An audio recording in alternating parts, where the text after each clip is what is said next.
করতে চাই এই পাটের যে ব্যবহার এটার উপরে। সেটা হলো আমরা ছোটবেলায় দেখতাম বা আমরাও যখন ছোটবেলায় নিজেরা বাপ মার অর্ডার শুনে বাজার করতে যেতাম, আমরা কিন্তু পাটের চটের ব্যাগ নিয়ে আমরা বাজারে যেতাম। এখন কিন্তু আমরা বাজারে যাই ঠিক, আমাদের কারো হাতে ব্যাগ থাকে না। এর কোন কারণে আমরা গিয়ে যেই 1 কেজি সবজি কিনি, আমাদেরকে একটা পলিথিনের ভিতরে ঢুকায় দেয়, আর আমরা এটা ইজিলি বাড়িতে নিয়ে আসি।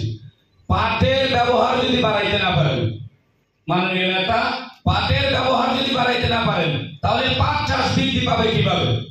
আমি পরিবেশ অধিদপ্তর এবং পাট অধিদপ্তর যৌথভাবে যদি পলিথিন ব্যবহার সরকারিভাবে নিষিদ্ধ আছে, কিন্তু পলিথিনটা নাই কোথায়?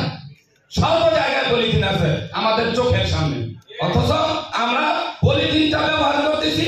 আমরা পাটের যে চটের ব্যাগটা আমরা ব্যবহার করি না।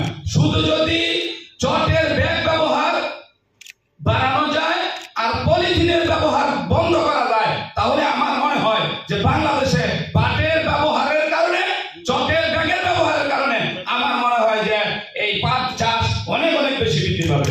আমি এই বিষয়টা